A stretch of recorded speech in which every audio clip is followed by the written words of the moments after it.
Hi guys, it's മീക്കോ cos കിച്ചണിലേക്ക് സ്വാഗതം. ഇന്ന് ഞാൻ പരിചയപ്പെടുന്നത് വളരെ എളുപ്പത്തിൽ തയ്യാറാക്കാൻ പറ്റുന്ന ഒരു ഡിഷാണ്. സദ്യയുടെ അവിഭാജ്യ ഘടകമാണ് നമ്മുടെ നാടൻ പരിപ്പ് കറി. പല ഭാഗങ്ങളിൽ പല രീതിയിൽ ഉണ്ടാക്കുന്നത്. നമുക്കിന്ന് ഈ ഒരു വിധം കൂടെ പരീക്ഷിച്ചു നോക്കാം. അതിന് വേണ്ടത് ഒരു കപ്പ് ഞാൻ എടുത്തിരിക്കുന്നത് മസൂർ ദാലാണ്, ചുവന്ന പരിപ്പ്. അത് ഒരു 5-6 പ്രാവശ്യം കഴുകി വൃത്തിയാക്കി വെച്ചിരിക്കുന്നതാണ്. 2 പച്ചമുളക്, ഒരു 3 ചെറുള്ളി. ഇതിൻ്റെ കൂടെ കുറച്ച് മഞ്ഞൾപ്പൊടി ആഡ് ചെയ്യണം. ഇത് മൂന്നും കൂടെ വേവിച്ചെടുക്കണം. കുക്കറിൽ അടിക്കാം, അല്ലാതെ വേവിക്കുകയും ചെയ്യാം. നിങ്ങളുടെ ഇഷ്ടം പോലെ, നിങ്ങളുടെ സൗകര്യം പോലെ. പിന്നെ അരപ്പിനായിട്ട് ഒരു തേങ്ങ, 1 കപ്പ് തേങ്ങ എന്ന് പറയാം. അതിന് വേണ്ടിയിട്ട് പിന്നെ കൂടെ കുറച്ച് ജീരകവും. ഇത് രണ്ടും അരച്ചുകൊണ്ട് വരണം. പിന്നെ കടുക് വറക്കാൻ വേണ്ടിയിട്ട് കടുക്, 2 വറ്റൽമുളക്, ചെറുള്ളി, കറിവേപ്പില. ഇങ്ങനെ വളരെ കുറച്ച് സാധനങ്ങൾ മതി, എളുപ്പം ഉണ്ടാക്കുകയും ചെയ്യാം. കുക്കറിലാണെങ്കിൽ വളരെ എളുപ്പമാണ്. ഞാനിന്ന് ചട്ടിയിലാണ് ഉണ്ടാക്കുന്നത്. നമുക്കാദ്യം തേങ്ങ ഒന്ന് അരച്ചുകൊണ്ട് വരാം. മിക്സിയുടെ ജാറിലേക്ക് ഇട്ടിട്ട് ഒരു സ്പൂൺ ജീരകം, ചെറിയ ജീരകമാണേ, 1 സ്പൂൺ ജീരകം. നമുക്ക് ഇവരെ അരച്ചെടുക്കാം. ബാക്കി കാര്യങ്ങളോടൊന്ന് അറേഞ്ച് ചെയ്യാം. നമുക്കതിൽ ചട്ടി എടുത്തിട്ട് അതിലേക്ക് ഈ എടുത്തു വച്ചിരിക്കുന്ന പച്ചമുളക്, പരിപ്പ്, ചെറുള്ളി, കുറച്ച് ഉപ്പ്, ഇത് നേക്ക് നമുക്ക് വെള്ളം ഒഴിച്ചു കൊടുക്കാവേ.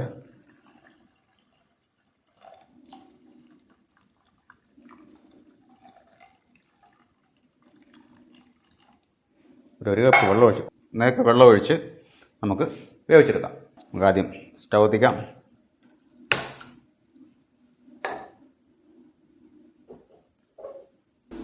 നിറച്ച് വെച്ച് നമുക്ക് ഇതിനെ വേവിച്ചെടുത്തിട്ട് വരാം. നമുക്കിതൊന്ന് തുറന്നു നോക്കാം. ഏകദേശം വെന്തിട്ടുണ്ട്.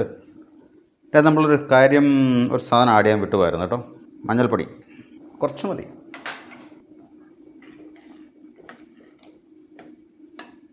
എന്നിട്ട് ചെറുള്ളിയൊക്കെ ഒന്ന് ഉടച്ചു കൊടുക്കാം. കുക്കറിലാണെങ്കിൽ ഇതിനകത്ത് വേവുമ്പോൾ തന്നെ അങ്ങ് ഉടഞ്ഞു പൊക്കോളും. ഒന്നുകൂടെ വേട്ടെ. അപ്പം നമ്മുടെ പരിപ്പ് ഒരു 10 മിനിറ്റോളമായി ഏകദേശം വെന്തിട്ടുണ്ട്. ആവശ്യത്തിന് വെള്ളം ചേർത്തണം കേട്ടോ. ഇത് പരിപ്പ് കുറച്ച് കഴിയുമ്പോൾ കുറുകിപ്പോവും. വീഡിയോ കുറിച്ച് പലരും പല അഭിപ്രായങ്ങളും പറയുന്നുണ്ട് കേട്ടോ.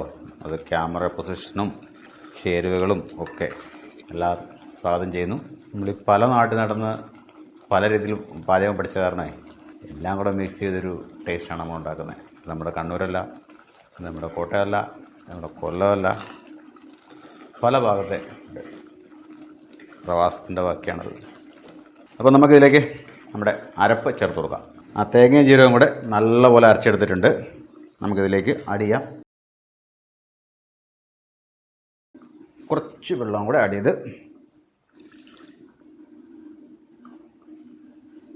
അതും കൂടെ ആഡ് ചെയ്തു നല്ല രീതിയിൽ ഇളക്കി കൊടുക്കുക.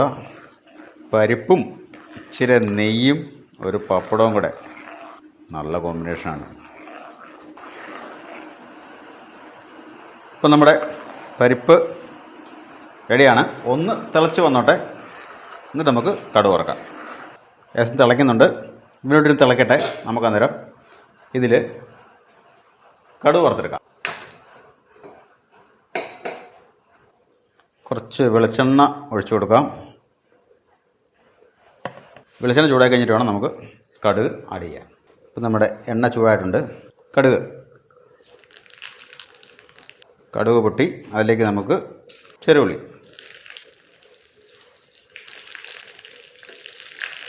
അതിലേക്ക് നമ്മുടെ കറിവേപ്പില, നൈസ്, ഉണക്കമുളക്, തീ കുറച്ച് കൊടുക്കാം. പിന്നെ ഓഫ് ചെയ്തു. നമുക്ക് പിന്നെ ഈ പരിപ്പ് കറിയിലേക്ക് ആഡ് ചെയ്ത് കൊടുക്കാം. ഇപ്പോൾ നമ്മുടെ ഓണത്തിന് വേണ്ടിയിട്ടുള്ള ഒരു ഡിഷും കൂടെയായി പരിപ്പ് കറി. ഈ വീഡിയോ എല്ലാവർക്കും ഇഷ്ടപ്പെട്ടെന്ന് വിചാരിക്കുന്നു. ഇഷ്ടപ്പെട്ടെങ്കിൽ ഷെയർ ചെയ്യുക, ലൈക്ക് ചെയ്യുക, കമൻറ്റ് ചെയ്യുക. യൂട്യൂബിലാണ് കാണുന്നതെങ്കിൽ എൻ്റെ ഈ പേജ് ഒന്ന് ഫോളോ ചെയ്യുക. സോ അടുത്ത ഒരു ഡിഷുമായി വരുന്നതുവരെ it's Meeko signing off. Bye by.